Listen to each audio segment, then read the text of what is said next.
Strip Club Video with Danny Meyers, Dane Hansen, and Jarrell starts now. Hey everybody, back with another episode of Strip Club Video. I am Danny Meyers. Right now in Cincinnati, Ohio, we got all kinds of guests here today. I'm going to go out to Huntsville, Alabama. First of all, I got both Jeb, Jarrell, and Dane Hansen out there. Jeb is our Panda president. Dane is our Panda conciliary. That's a silly name. Anyway, and we got a really cool people guest from here. Ohio say that. Hey now. Okay, so anyway, we have a really cool guest with us today. She is an award-winning, nationally recognized house mom from the Pony Club in Memphis, Tennessee. We got Housemom Heaven. How are you? Hi, I'm well. How are you? Oh, good. I love talking to you just because I love hearing your accent, you know. Everybody says that. They're like, you sound so country. I'm like, yeah, we're gonna have a thing. How many times she can say y'all in probably this show? 1,000. That's a drinking game, right?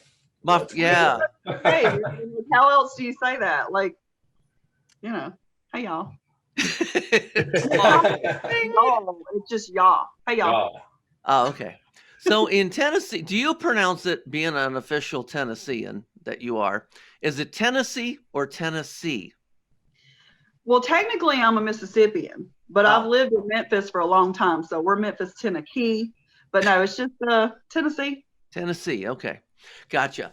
So you are the house mom out at the Pony, and which yours is in Memphis, and I've been out to that club. It's a great club. Great club. Give me just some kind of an idea. I know every club is different, and the house mom's role is different in every club. So tell me about your role at the Pony Memphis. What actually you do there? Whatever needs to be done. I feel like the role of a house mom is the backbone, really. She does, what needs to happen to make the girls have a successful show. If there's something that she may see that isn't a part of her job, to let somebody know or do it herself. I mean, that's what I do. Mm-hmm. But I think she plays an intricate role to make sure that the girls' show goes on, that the outfits, the behind the scenes, everything's taken care of on her end. Very cool. Very cool. That's what I wanted to find out, because I think every club's a little different. At my club, our house moms actually do the auditioning and the hiring of the entertainers. You do not do that at Pony, correct? I don't do the hiring. I am present when they, I guess if you want to call it, audition. I have made judgment calls on girls that when I've been allowed to do that. I've had some managers that are like, yeah, go take a look and see. And they usually trust my judgment. So sometimes, yeah, but technically, no, that's not my job. Okay. A little bit different. You guys got any questions about the house mom role? What have you done? I mean, during COVID, I've seen you online and I've seen all your TikToks and everything, and you're very, very active on there, promoting your girls, trying to give them information.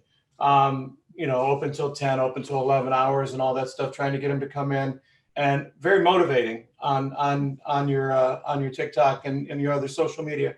Is that something that you do on your own, or is there, I'm looking for like a house mom handbook 101 or something like that, or is this something that you do just, is there coaxing? Is this something you do just come up with these things and do, or where yeah, I just do it myself because it needs to be done. Like, I feel like even so during COVID, my girls were everywhere, and I feel like there was a certain way that we ran things here, and it made them amazing. And I feel like, if they were away from that, I needed to do something to kind of keep them like, hey, remember who you are, uplift, So I think, the TikTok thing, I just found it and was like, watching the funny videos. I'm like, I need to reach people through this, platform.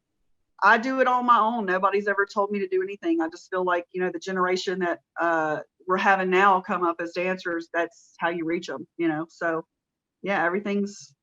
I've been in this industry a long time. All of us have. And I've seen places with no house moms. I've seen places with very bad house moms, or house moms that you didn't really even notice that were there. This company, since I've been here, honestly has the best core group of house moms.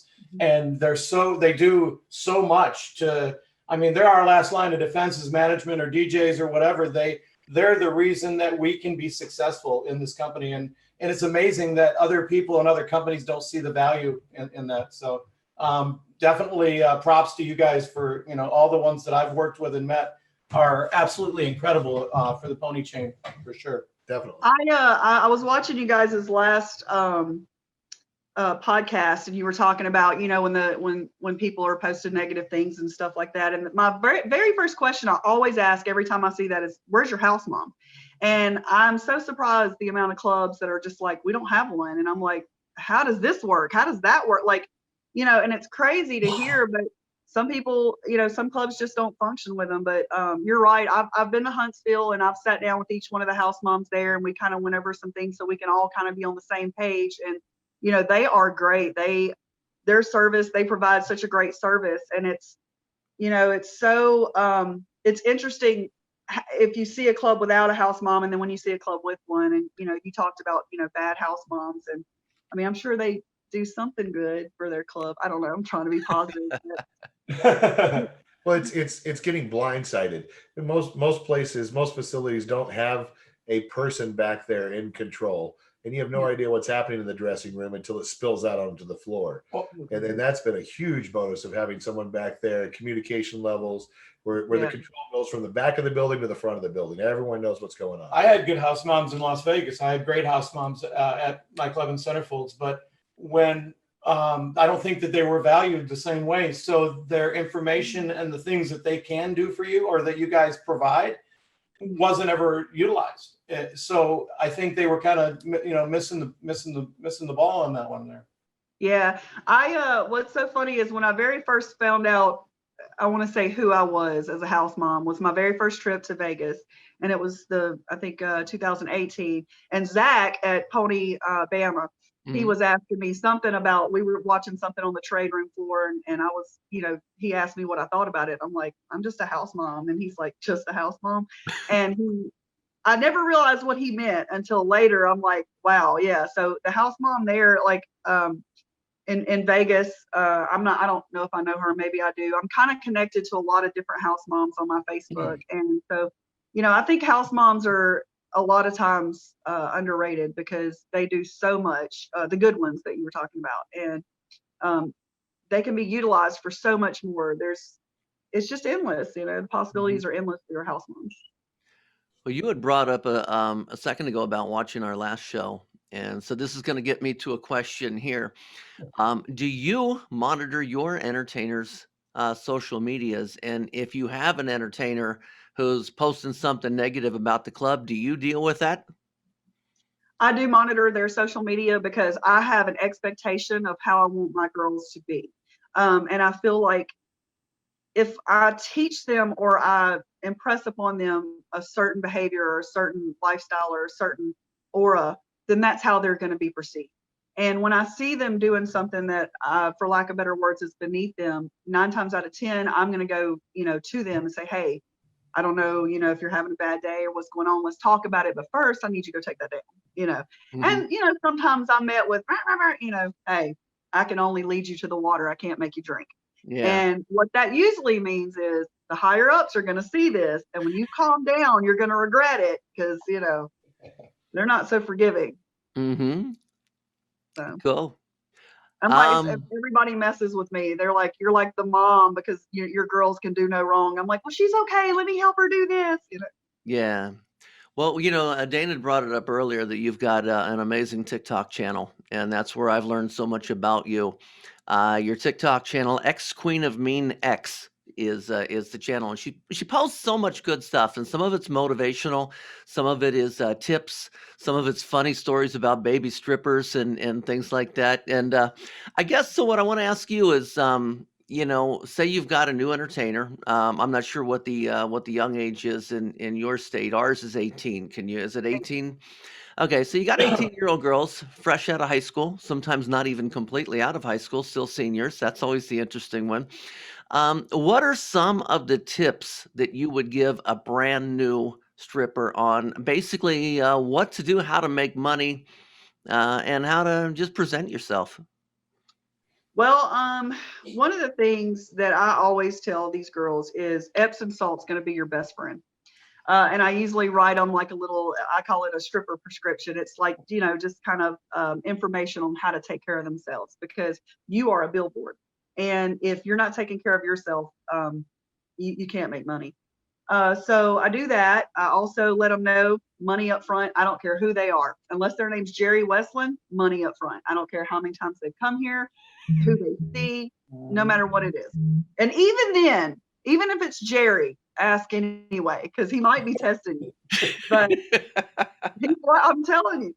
So get your money up front. I tell them don't spend more than 2 or 3 songs with a customer, and always make sure you ask. I've had a lot of girls, oh, I didn't ask him for a dance. He didn't seem interested. Well, maybe he's scared to death of you because you're so beautiful. Always ask. Yeah. How do And you, oh, go ahead. I'm sorry. Oh, just, you're here to make money. Don't have a good time because you're a dancer. You get to be a rock star and all that, but your end goal is money. So I make have sure a question for you. I have a dilemma. Okay. Here's a question. How do you motivate, especially the baby strippers, as Danny referred to them as, to come back after they make X amount of money one day and they take 2 weeks off, and then they come back and they're starving again, and how do you get them to come back tomorrow and continue to, how do you teach them that they need to build a bankroll, to build a, you know what I mean, that they're there for an investment? It's not just there to, that's an issue that I seem to, no matter how many times you try to explain it, it just, okay, I made enough money, I'm going to go home, or I made enough money. What's enough money? Well, as a baby stripper, I had a girl tell me, she was like, I made $80. I'm like, okay, I'd be crying. But I'm sorry. I would tell them I'd be crying. I'd be like, oh my God. But I tell them, I use that pain reference. I'm like, let me tell you something. Your legs are going to kill you, but it's important that you come back at least 2 or 3 more days after and work through that pain. It's just like working out. When you work out, you're sore. If you just stop and then wait till that's over, it's going to keep happening. So move past that, And usually once they see that, hey, I keep coming back, I keep stacking money, I'm going to do awesome, I need to keep doing this, they'll come back. Or if they don't, I always have little things on my Facebook or around the club. Like I have a picture in the dressing room, and it says, if you make this much amount of money, in 5 days, it equals this. In 4 weeks, it equals this, And then also I will post things like, did you know that you can get a round trip airfare ticket and hotel to Prague for $6.99? Just little things like that. And with social media and videos being the influence, they want those big trips. They want those fancy restaurants. So when are you writing this book?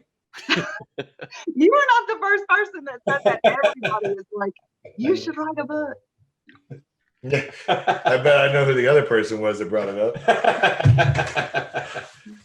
Somebody else was like, you need to do an OnlyFans so you can teach on there. I'm like, why don't you come to the Pony and let me teach you in real life? Yeah, good point. Yeah. So the one question I've always had is, with our entertainers being 18 years old, our clubs are either 18 or 21 to get in as customers. Entertainers, they're, as I said, fresh out of high school, are still in. They're not used to talking to people 40, 45, and 50. But as we all know, most of your money is with them. So they tend to sit there and hang with the 18, 19-year-old boys in the room, or 21-year-old boys in the room, depending on, your club. But they say, well, I'm more comfortable talking to them. And they are more comfortable. I see the reason why they do that. How do you get them out of their comfort level? And how do you get them? They say, I don't know what to talk to talk about to a 40-year-old. There's my question. So here's what I tell my girls. There's an A team and there's a B team.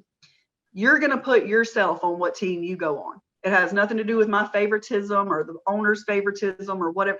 You're going to put yourself on what team you go on. The A team is going to do what it takes to learn to talk to those guys. For instance, when I have Dancer 101, I tell them, I'm like, tell me right now 5 things that happened in the news. And of course, none of them have watched the news. It's Facebook, right? And I'll be like, okay, tell me the top 3 football teams, anything like that I can relate to an older guy with. And of course, none of them can tell me anything, right? Because it's not Facebook. They can tell me about the girl who just Gorilla Glued her hair and is trying to do Gorilla Glue. They can tell me about little Uzi Vert, but you can't talk to a guy like that, So I tell them, I give them tools, and I'm like, I want you to look this up, and then tomorrow come tell me some stuff about that. And then luckily I was raised kind of like a tomboy. I know about hunting and fishing and cars and guns, and I'm a Southern belle, so I was blessed to be able to talk with men. So I explained to them, yeah, it's cool for you to sit with this 18-year-old guy because you're going to get throw money that way. That's the stage I want to show people. I brought $20 into the strip club. But when one of my girls on A team comes in and we're taking her picture of her money and she just made $1,800 off of one guy, you're looking at your little $60 that you made for 2 hours, and you're looking over here like, what is she doing? So I'm like, she comes to Dancer 101 every Thursday, so I let them know A team or B team, and usually, they make their own decision. Mm-hmm. Dane, Jeb? I'm totally stolen on the, I'm going to hang signs all over the club on how much trips cost. Right. Like that's coming up like I'm gonna this week. I'm going to look like a tour guide. Yeah. We'll find me a travel agency. We'll find me a travel agency to work with. Is the clubs that you guys are at, whenever I came up there and was sitting with the house moms, I brought a lot of my information up there with and gave to them. So if it's still the same ones, then she should have that information up there. Yep. I'm actually, it's been a long time since I've had house moms, and it's been ages since I've had quality house moms. So I consider this one more notch in the why I'm spoiled at the pony scenario. I'm gonna tell you, this is such a great company. I love the Pony. Absolutely. Yeah, we've definitely had fun going into it, and I've really been appreciative of the communication levels. The ability to have somebody who's mature and in control, and not only gives advice to them, but lets me know where the situation is so that I can continue on whatever they've started in the back. Really kind of helps my night go by seamlessly. I like the for lack of better, like the teaching method. I cannot tell y'all how bad I've messed up being a house mom.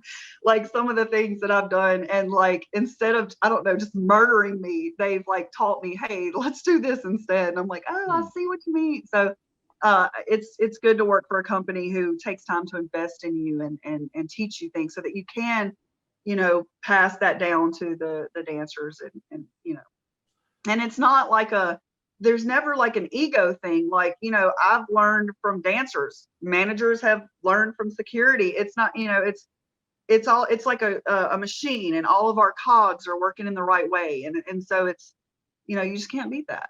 Mm-hmm. So I want to get on to saving money topic. I don't know if I'm somebody who asked about that. We all know this one. I've been in the strip club business for over 25 years now, and I can't tell you how many times I have seen girls make $1,000, $2,000, $3,000, $4,000, $5,000, sometimes $20,000 in a night. And and again, it gets back to that. Well, I don't need to work for a while. But the older you get, sometimes it's the harder it is to make money because you got this cute little 18-year-old, and she's making all the money, and so and I have rarely seen entertainers save their money.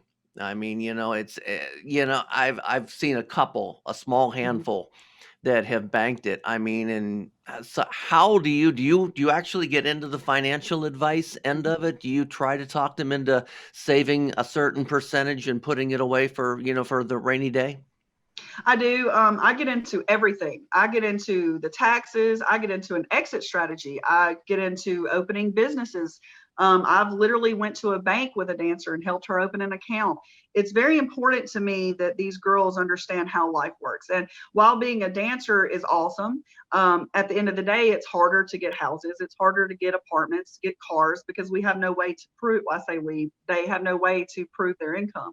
So I try to teach them, when you make money, I don't care how much it is. You take some of that, and if you don't have a bank account, put it in a sock drawer. If you just have to go buy safe from Walmart. If you make $100, put 25 of it up. One of the reasons I retired or was forced to retire is I got a blood clot in my leg, and if I had not saved money, there's no telling, I probably would have ended up homeless, because I used to work at a club where it was Platinum Plus, and it was one of those clubs where, I can just go the next day and make $2,000. And I had that mentality. Well, when I came to the Pony, again, we had these great managers. We had, a great owner, and, they instilled in us how to save and what to do and all that. And I was also blessed to have a good man at home that helps me as well. He, watching this, will probably argue that I save money, but spindle is. I try to teach these girls, I don't care what you make, put something up, because you never know what can happen. This COVID came around. Sure. You never know, if you fall and break your leg, put something up. And I try to teach them about opening bank accounts and depositing things so that they can see, when they go to get cars or when they go to get apartments or whatever, paying taxes, things like that. So yeah, we are very invested in our dancers. Good. I'm going to throw it back over to Dane and Jeb over there. You guys got any final questions? Anything you want to bring up that we didn't? Jeb, I think I hit everything I had. Jeb's been quiet today. So. Oh yeah, no, I'm just actually taking notes. Like y'all think I'm joking? I'm gonna go on a website and find a bunch of travel pictures. That's coming up. Now, you know where I found that? You know how, like, when you're on Facebook and you're like scrolling and it'll have like the airline that's where I found it. So I just screenshotted it, printed it off, and posted it up. Yeah, I'm gonna Disney World, all these other, plan for the future. When COVID's over and you could travel the world, how much have you saved to go take a trip? Mm-hmm. Yeah, or just, little things. Like, it doesn't even necessarily have to be that. Like, you can, I don't know, just off the top of my head, go look in your city, look at, some awesome ass apartments or something, and print them up and say, live like a baller. Here you go. You can work this many amount of days and end up paying for that. I don't know, just things like that. Like, I think about what influences their age group, and I try to cater to that to give them motivation, Yeah, I'm stealing it. It's stolen. You're in the family now, so it's okay, right? Oh, trust me, instantly implicated. Very cool. Well, her TikTok is X Queen of Mean X. I'll have that displayed on the video right down there. You guys get on there, follow her. I think you're on that shadow ban thing like I am, where only your friends, only people that are subscribed to you or friends with you are seeing your stuff, only because we use that dirty word called strip club. Yeah, I'm in the same boat. So if you want some great tips, follow her. And once again, Men's Strip Club video, having a great time, enjoying this, guys. I think we had a great guest here today, and we need to do more things like this. So, Housemom Heaven, thank you very much. Thank you so much. I appreciate you having me, guys. I hope you do really well tonight. Thank you. Good night.